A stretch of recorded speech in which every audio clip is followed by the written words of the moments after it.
Hey there, YouTube. Not YouTube, sorry. Hey there, Facebook. There's going to be simulcast on YouTube in the future, so I think maybe I just got used to saying that right off the bat. So, it's a good place to start. Uh, for those of you who know me, I'm a perfectionist, and it's something that I think that can actually be dehumanizing, which is the continued topic of this podcast, which is about how do we humanize people. Sometimes the hardest person to humanize is ourselves, to allow ourselves to be works in progress, but that's something we'll get into throughout this whole process. So for those of you who joined right now, thanks for coming on. Please feel free to make some comments. I want to be able to answer them in real time. I have some things I want to talk about. These types of reflections will be around 40 minutes long, but if you want something to say, please let me know. I want to be able to answer these things in real time. So the first thing I want to start with is letting everyone know that we're getting up and running with all the social media things. So check out our Twitter. It is Humanity the Pod. Humanity the Podcast is, I forget if it was either too long or someone else had it, but Humanity the Pod. Please follow us on Twitter if that's what you like to do. We actually have a YouTube channel also, which is Humanity the Podcast. Check that out. Feel free to subscribe there. I want to be able to incorporate video as much as possible, but I understand if you're like me, I like to have podcasts that I play in the car or when I'm working out. So my goal is to make this as accessible to everyone as much as possible. So here we go. So we're also officially starting the recording part. So this is going to appear as part of the podcast. For those of you who saw live video, I just explained that we have our Twitter is up at Humanity the Pod, and then our YouTube is at YouTube. So enough of that voice. That's the voice of I'm trying to get you to do something, but that's not what I want this experience to be. I want it to feel like you're here in the room with me. I want to be the type of person and this type of podcast that you feel that you can ask anything, and we can actually start connecting with that. That is something I'll talk about a little bit later in the podcast, is where is that disconnect right now just with people, that we don't feel like we can ask each other earnest questions and do that. If you are a student of history, you can kind of see it in the last 20, 30, 40, 50, 200 some years, even before that. What's really led up to this, it's not much of a mystery, because humans are survival first, but we'll get into that at some point. I want to take 2 seconds to thank our guest from this last week, Dr. Farrell Pearson. It's really hard for me not to say Miss Pearson. She was actually my 9th grade English teacher. She was 23 years old, had just moved to Nebraska, and started teaching at the high school I was at. She helped me a lot in life. She would give me books to read. I was a very quiet child, believe it or not. So the idea that I could do something like this one day wasn't anywhere in my mind. But I was a very quiet child, but she knew I liked to read, so she would give me books to read. And in a way, I think that she's really exemplified kindness to me.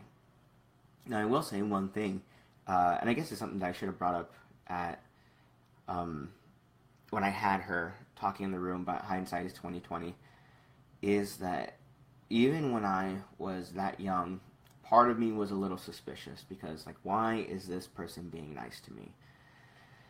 And it's not that I didn't know kindness in my life, it's just that I wasn't used to strangers being kind like that to me. So in a way, she was one of the first people I can remember in my life that was just a complete stranger. They did something very kind to me in a way that resonated with me. So I'd like to thank her a lot. She didn't plug it last time, but she does have a book out, Secret Kindness Agent's book. You can order this, go on Amazon. There's some other website you can get on, but feel free, look it up. It's great. So if you look inside of it, it gives different examples of things, of different agents that had different things. So thank you for Miss Pearson for coming on there. I let her know before she got on what my purpose of this was, and one thing I mentioned is that something I want to be able to do on this podcast and this experience is have disagreements with people, and show people really that we can disagree with each other and still care about each other. It's when we get to the places that we feel nervous or we feel attacked that makes it hard for us to feel like we can earnestly connect with someone. So maybe by you seeing me tactically disagree with people, you can get a sense of maybe how you can apply that to your own life. Like I said, I work as a social worker, and I've like a lot of social workers, I've been in a lot of tough situations. So, my first job out of college was I worked for an organization that dealt with death and dying. So, helping children and families cope with death and dying and how to move on. That was my first job out of college. I loved it. And then I've worked for kind of a nonprofit branch that enforced child protector services. So I worked with a lot of people in helping address situations with the youth, how to reconnect them to the court system. Right now, I'm a school social worker. I work with teens, and I've done the job previously. I did education about diversity, but a lot of how people who are different can start to work together. So I tell you all this, not to brag, but to say that if there's someone who knows how to disagree with people, it's me. Most times when I see people, it's on their worst day, in their worst moments. But a lot of people find solace because I try to be that helping person, that maybe the one friendly person. I'm not there to get them in trouble. I'm not there to take away their kids. I'm there to, or in the case of these teens, is, every once in a while, a team will come to my office and say, like, am I in trouble? And I'll say, no, of course not. Like, even if I wanted to, I couldn't give out any punishment. So, hopefully that gives you some comfort with the direction that I will take with this. But let's start with one of the questions that really interested me from when we were talking with Dr. Pearson. So here, I'm going to hopefully be able to play a clip of this without it stopping the other podcast, but we'll see. Technology is in progress, so let's try it out. Do you see humans as inherently good or inherently bad, or something else? I think it's something else. I think all humans are inherently capable of both good and evil. Mm-hmm. And it's about the choices that we make in the moment, about whether we're going to feed that good part of ourselves or feed that evil part of ourselves. Mm-hmm. I hate when people say, oh my gosh, they're such good people, this is such a good person, or, because that is it's such black and white thinking, which I think leads to a lot of issues anyway. Many Absolutely. Of the problems we're in this world are because people are black and white. They're like, this is right, this is wrong, and there's no areas for gray in between. So I don't think there's such a good thing as a good person and a bad person. I know, and I've seen, and I think that's part of that issue of how do we forgive people that we love who've hurt us, is that we know that that person has done some beautiful good things, and that person has also done some horrific bad things. And for me, when I'm making my decisions about who I need to be around and who I don't need to be around, it's about the potential for harm again. For me to be around this person, for my children to be around this person, for my other friends and family to be around this person, are they going to be hurt? If yes, then I'm going to steer them away from that person. Not because they're a bad person, but because they have the potential to harm us. So I think something, excuse me, one moment. This is technical difficulties for 2 seconds. Alright. So, what I love about that clip is that I think it's very honest, but also very insightful. I think it's dangerous to label people as good or evil. Actions can be good or harmful.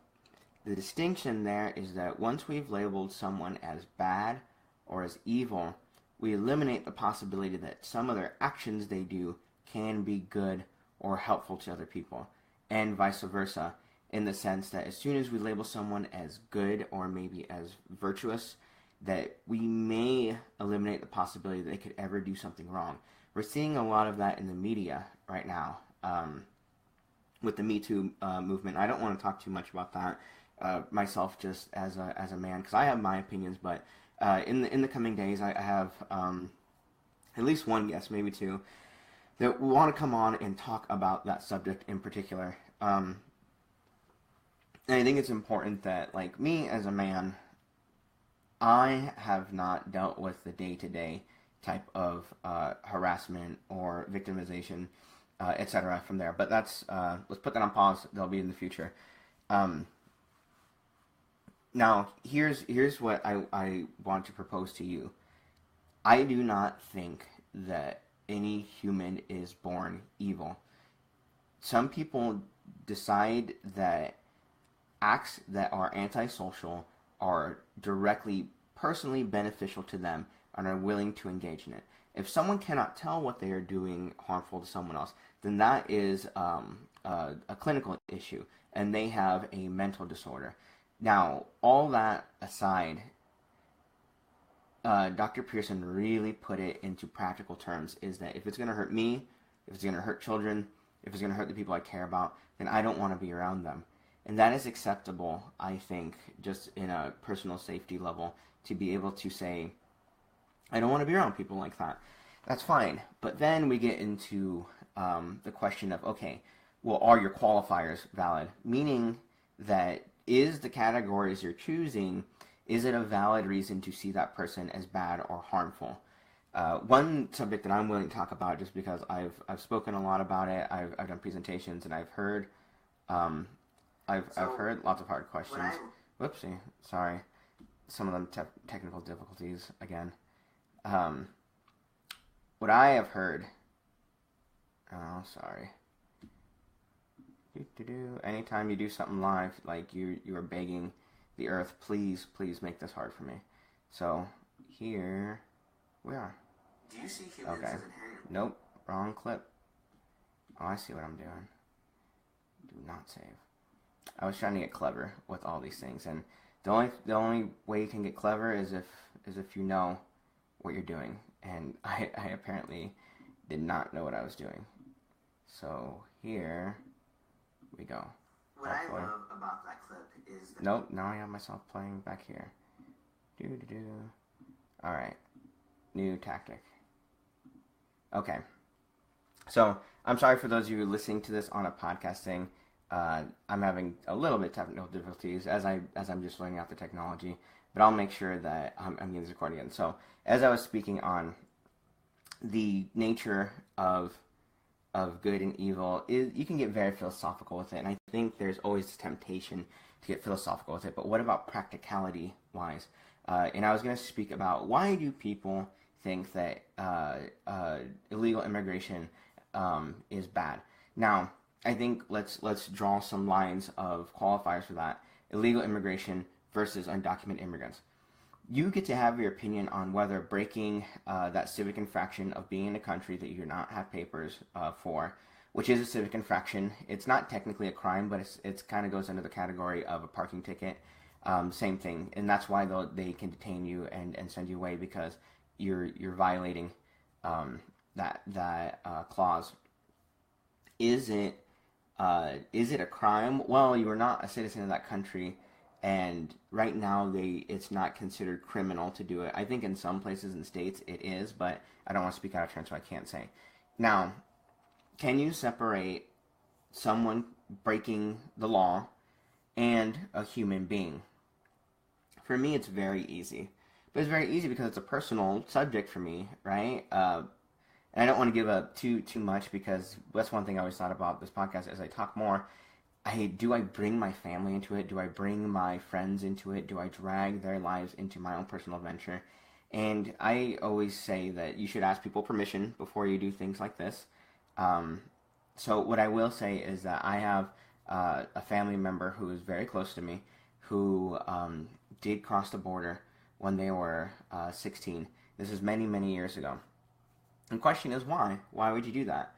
Well, they were the second child out of 11, and during the 70s when this happened, Mexico started experiencing an economic downturn.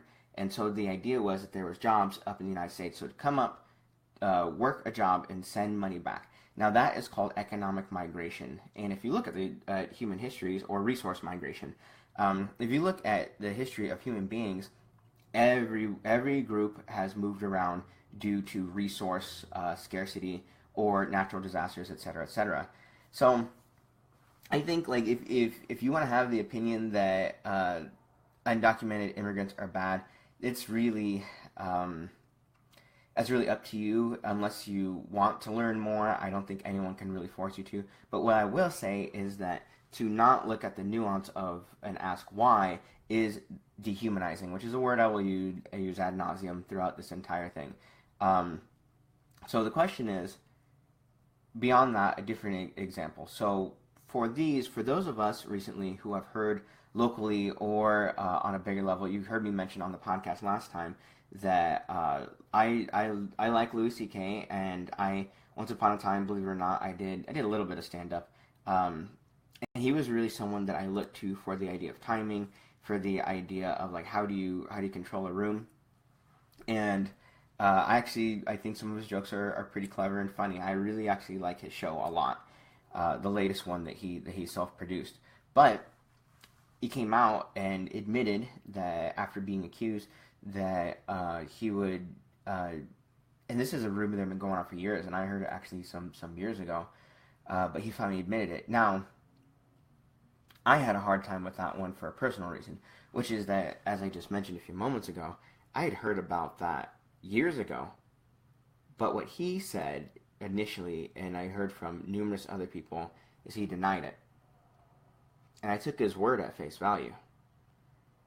God, so is this hard for me? Because I realized that, like, should I have taken his word at face value? And what drove me to do that? Maybe it's because I personally liked him. And is that a good objective reason to dismiss someone's accusation?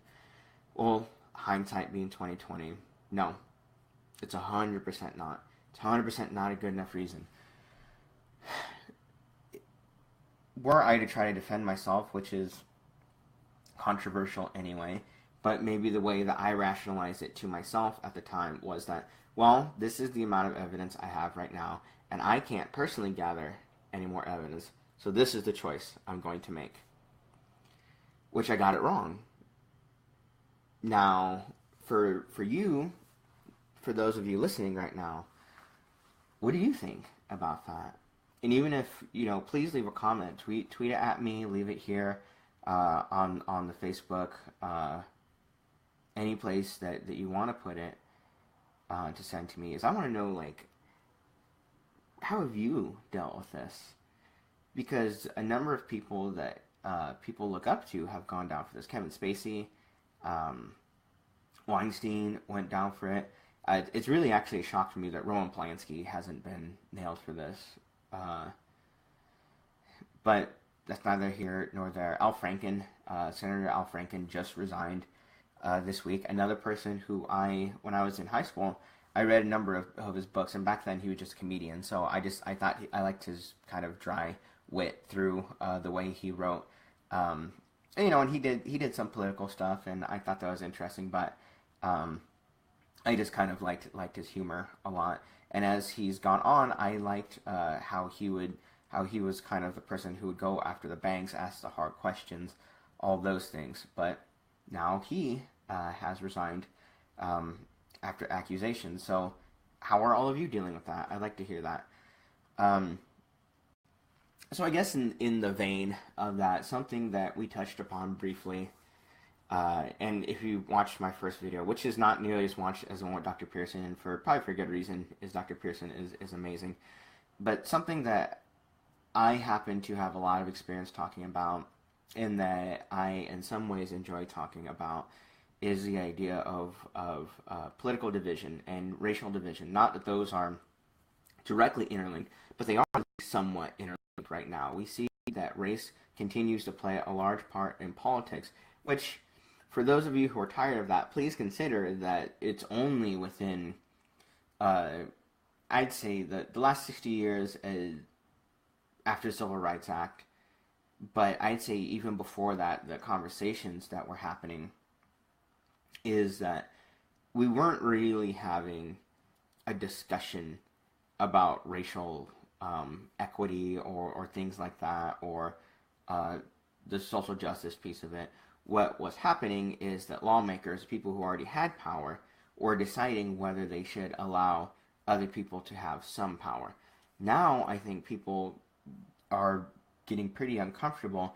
It's because with the internet and things like this, but kind of in general culture right now, is that people who 20, 30, 40 years ago would not have had any type of avenue to get their voice out there are now being heard. A lot of those people happen to be minorities in one way, whether that's ethnic or sexuality or gender. Now, the barriers are really being worn away due to democratization of information through the internet. Let's talk for a second a bit about the real political things that are happening right now in terms of race. I used to work a job where I got to travel around the Midwest and sometimes out of the Midwest, talking to people about how to really the goal is to decrease the amount of discriminatory acts and prejudices that we had. And I say that because I just want to be realistic about the things that I can accomplish.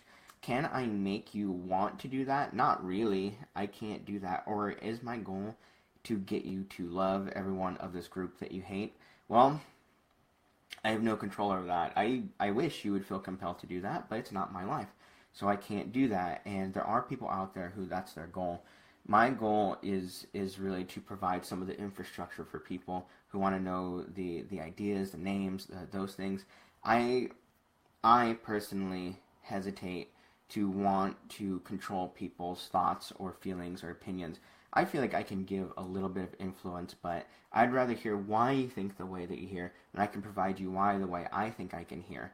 And you know, in this current environment, I'd say in the social justice environment, that's really that is a little antiquated. It's a little bit of old style of thinking, and admittedly, I was trained by people who were doing this work in the 70s, because nowadays it's turned very much that you want people to believe and cherish these ideas and be happy that they're able to believe and cherish these ideas. I don't see that as something within my control. But that's me. That's neither here nor there. If you disagree with me, please send me messages, do whatever.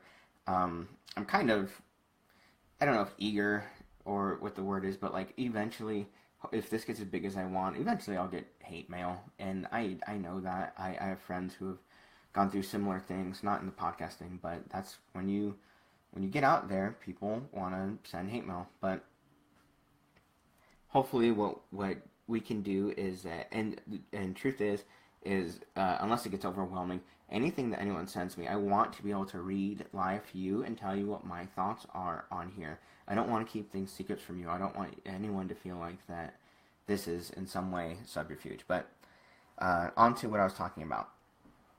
So when I was working for that organization, numerous times I would go into rooms full of adults, and they would say, racism really isn't a problem anymore like it used to be, but it really isn't now today. And myself, and this was always a partner activity, facilitating, would really try to get them to see the small ways, like how racism still plays out today in personal life, and then the big ways about how our society is structured. For those of you who I might be leaving here, I really, please hold on with me, because maybe this is something in a way you haven't heard before. We all learn things through social exchange. If you want to look up something, if you want to Google it as a companion thing, look up social exchange theory. This is something that I learned in my schooling. And it's the idea that the thoughts that we have, we learned from somewhere. We learned from whether it was our family, or maybe it was through a book we read, maybe it was through school, and a lot of times it's through our peers. People really underestimate how much of an impact peer learning has on us, even as adults, after the fact. So try to think back. When was your first experience with race and racism? My first experience that I can remember, and my mom tells me the story, is that one day I came back from kindergarten, and I was sad, and my mom asked what was wrong. And I told her that all the other kids didn't want to play with me, and they kept calling me brown boy, and I asked her, what does that mean? Like, why don't they want to play with me because I'm brown boy? And so she had to start the conversation with me when I was 5 years old. So I have been dealing with race since I was 5 years old. For some of you, that is not the case. And if you know me, and as you get to know me, things that make me nervous, I read about them, and I learn about them, and I study them. And I think it's so that I don't have to be nervous or be hurt by things ever again. So for a long time in my life, I've really been able to look at it and say, like, okay, this is racism, this is not, for myself. And maybe that translates to what is hurtful type of racism to me or not. But what is your experience? Do you have a similar experience? Do you not? Have you ever ran into a time where you were dealing with a professional that treated you differently because of the color of your skin? That meaning like a service provider, whether that's maybe you're in the hospital, maybe you're seeing a doctor, maybe pulled over by the police, which has been a hot topic in our society for a few years now, which I think is always good. We can always do better. And I could go on a big thing about that. There's some big stories in the news this week. Or teachers, or your boss. Some of those people who had power over you. So while I cannot change your feelings and your opinions and what you believe, what I do feel I can change is when people have positions of power to help create a society of like, you cannot abuse your power based upon those things. Now, how does that get into politics nowadays? Well, I was just listening to a video right now on Vice that you can look up, and it was about people who said they were going to vote for Roy Moore. So at this time, in Alabama, there is a judge who has come out with some problematic things, some people consider problematic, and one of those things happens to be that someone stood up at one of his, I think it was a town hall or something. A black man stood up and asked him, when was America last great? And he said, well, back when families cared about each other. Now there was racism, but like families really used to work together. Now, or excuse me, there was racism, there was slavery, but families used to work together. And the kind of the subtext for that is people thought that he was saying that, well, white people are the people who really matter. And like, it's unfortunate that this happened to you over here, but you don't really matter as much as the white people. And then in this video, the facilitator mentioned that 97% of people that they've polled who are black said they're going to vote for Doug Jones, who is his opponent. And one person, and then they asked the room, why do you think this is? And one person said, well, he didn't campaign well enough. And then someone else said, like, well, what do you call someone who votes against their own interest? They're stupid, right? And I think that that dismissal is what is dangerous, is the dismissal of that. Because people do not believe exactly like I do, then they are stupid, or they are wrong, or they're evil.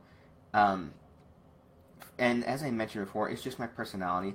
When I see something like that, I have to learn about it. I have to really dig into it for myself to be comfortable. So let me tell you some reasons that I've learned professionally of why are people racist. Well, one of the top reasons is just ignorance, meaning that they've heard stories, or they've heard news reports, they've heard things like that paint a picture of other people, but they don't actually personally know anyone from that, or maybe they know one person or so. But how many people do you really have to know before you can make a big, overarching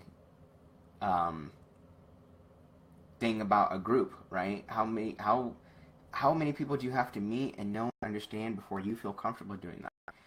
Like if you were to ask me, and this has happened to me, like in college, we were in some type of discussion, and the professor motioned to me and said, like, well, what do Mexicans think about this? And I said, well, I can't speak for all Mexicans. I'm one, and then maybe I'd call myself Mexican American, and and I grew up here in this part of town, and I've had these experiences, and I'm in college, so like I have my own experiences. It's unfair for me to speak for my whole group.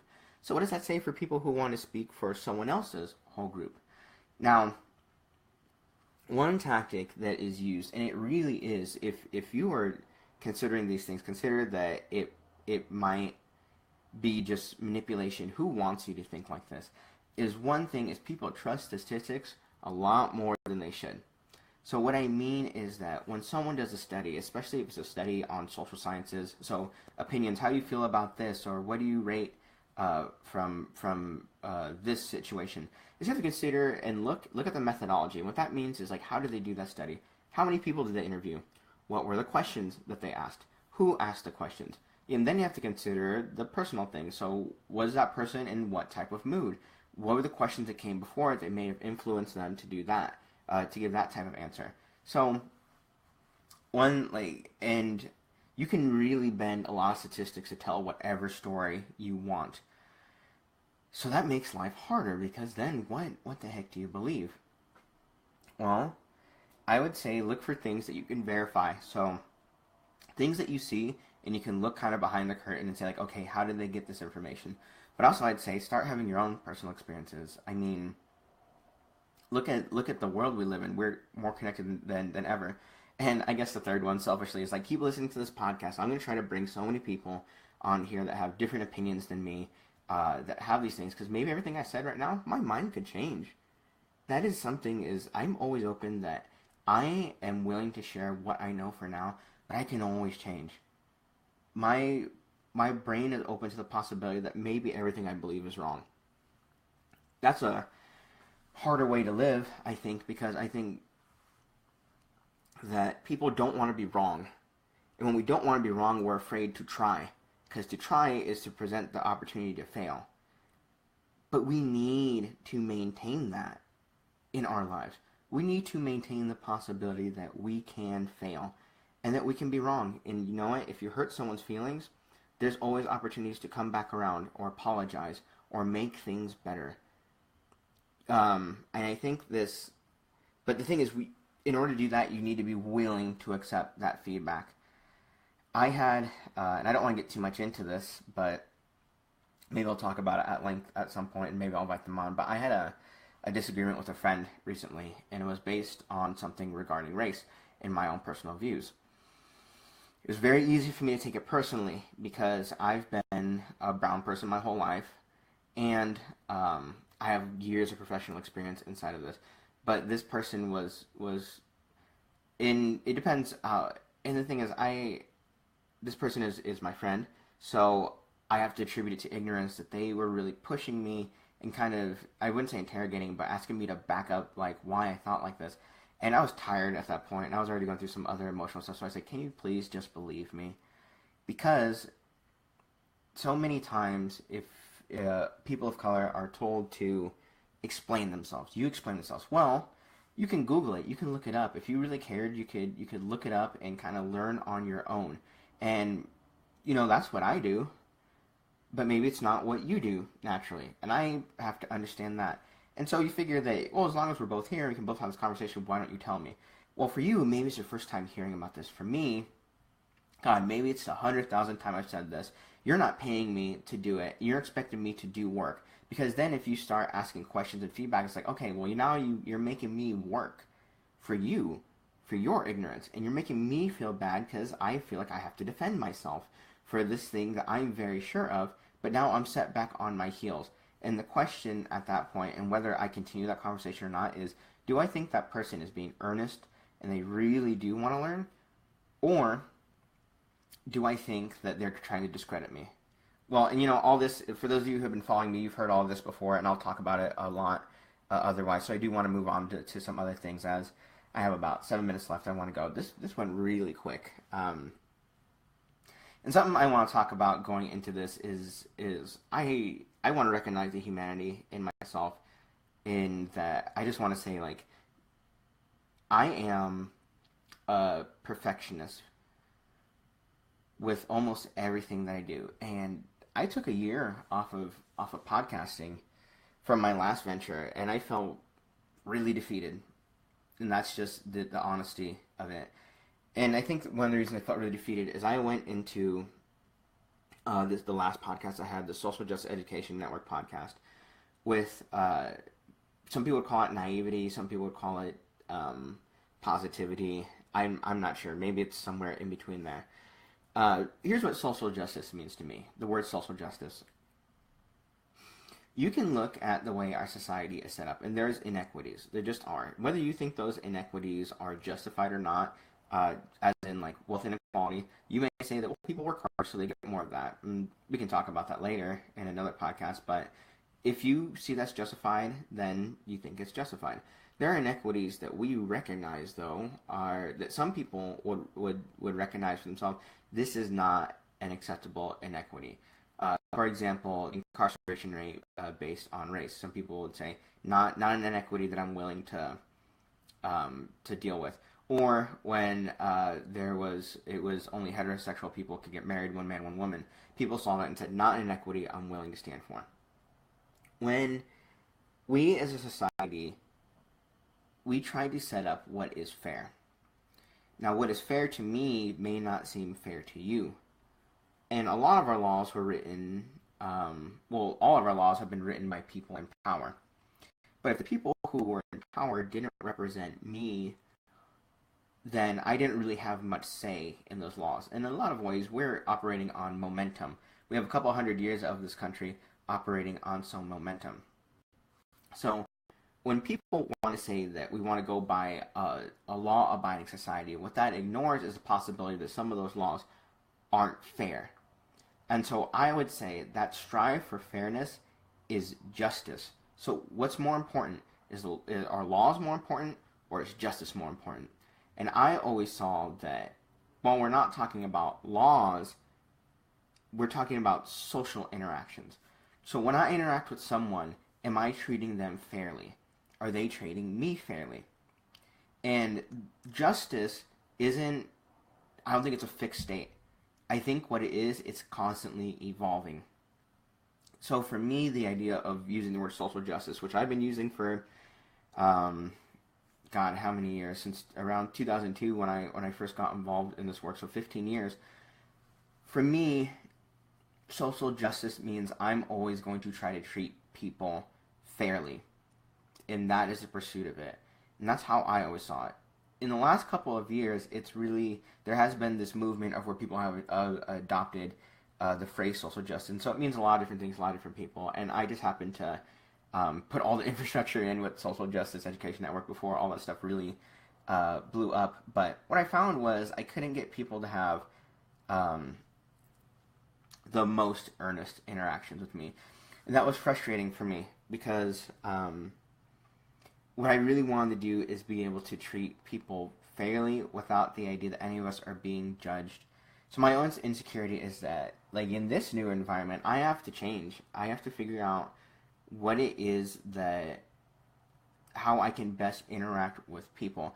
And in my career, in the early days, it was a lot of how do I learn to be able to talk to conservative people to get there.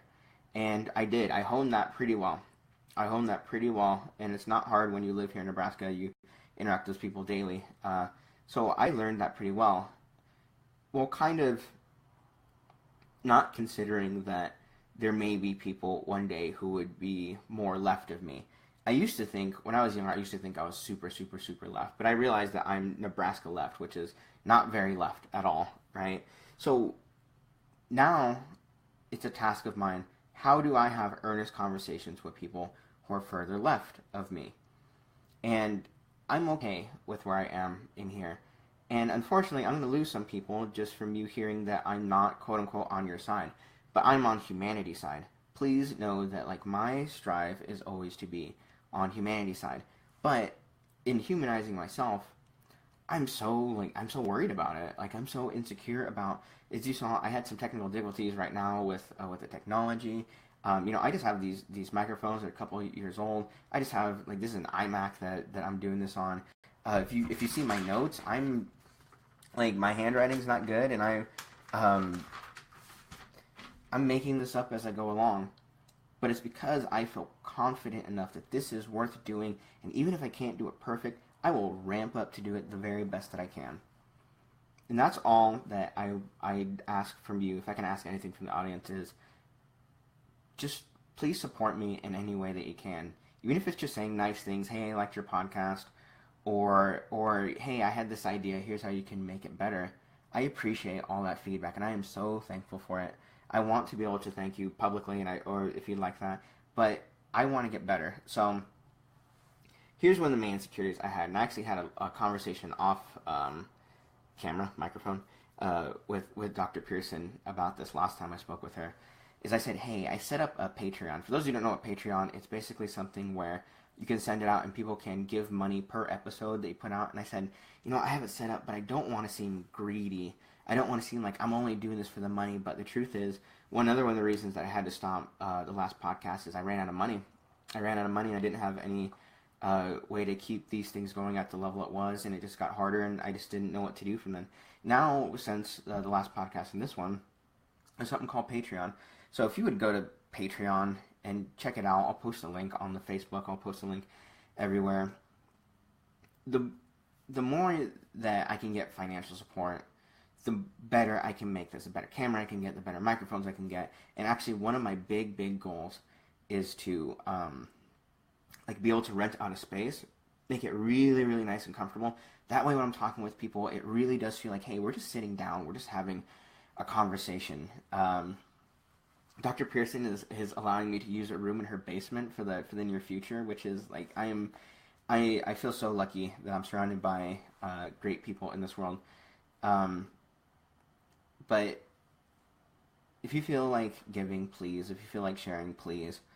The Facebook is /Humanity the Podcast. The Twitter is @Humanity the Pod. YouTube is Humanity the Podcast. Check it out on Patreon, which is Humanity the Podcast. In some ways I think, how am I going to do 40 minutes of this? But I didn't get to half the things that I wanted to get to. So I guess, but the thing is, I plan on doing this indefinitely. And whether it's I have 100 listeners, or 200 listeners, or 1 million listeners, this is my goal, is to just keep going on and on. One thing I said that I was going to do, but I just ran out of time this time, so I think I'll bring it up with someone else, or maybe I'll do it next week, is I made, here's one of my own insecurities, is I criticized Sam Harris in the last podcast, but I didn't provide any evidence for it, because I just wanted to not get focused on him. And I never actually like putting people down, but I'd like to think that I do believe that Sam Harris is an incredibly intelligent person. He has some cognitive biases the same way that all of us do. All of us have cognitive biases, which means is that none of us are perfect objective thinkers. And if you think you are fooling yourself. You are fooling yourself if you think you are a perfectly objective thinker, because that is not how the mind works. I saw a study recently that said that all of our thought processes go through an emotional process first, because even the frame that we consider of realm of possibilities is an emotional decision, not an objective decision. Does that bring you comfort? Does that make you scared or sad? It does all those things for me. Some days it brings me comfort because it's like I'm just human. I don't have to be perfect. And sometimes it scares me because it thinks like, well, are all of us just pretending that we can be objective in any way? And sometimes it makes me scared because it seems that people can be arbitrary in the sense that, do any of us have any really strongly held beliefs that we will never go against? Well, thank you for tuning in to this episode. Please give me some feedback. I think secretly I crave feedback because I want to be doing this perfectly, even if there isn't a perfect way to do it. But I want to be getting better. If you have any ideas for guests, please send me those. I want to do it. If you think you'd be a good guest, let me know. Just send me it. Wouldn't hurt to ask. And more likely than not, I'm willing to sit down because I think having these conversations out there help show people what other people are like. I'd like to do this across state lines, and I think I will pretty soon. So I'm going to be presenting at a national conference in March, and I'll be in Cleveland. And I have some friends in Cleveland, so some of you, if you're listening, I'll probably be wanting to sit down and talk with you when I'm there. Anytime I travel, I'm going to want to be finding people to talk with, because I realize that people around here are different than people other places. Yeah, I think this is a good place to end. Thank you so much, everyone, for tuning in. Check out Twitter, YouTube, Patreon. Thanks, guys and gals. You know what? That's another subject I'm going to get to at some point is the nomenclature. Because I say guys a lot, thanks guys a lot, but I've had people in my life say like, hey, it's problematic because it's not inclusive. So I want to be able to have a conversation with you is like, when you realize you have a habit and you want to change it, what do you do? Because I've actually backslid a little bit in this, and I caught myself over last month saying, hey guys, for some of you it doesn't seem like that big of a deal, for some of you it does seem like a big deal, but let's have that conversation later. So thank you, everyone. I am honored that you would spend time to watch this. So have a great rest of the weekend. Have a great holiday season if you celebrate. And we will be back next week with another guest. As soon as if I nail that down, I will put it out on the Facebook who it's going to be. So thank you. Have a good one.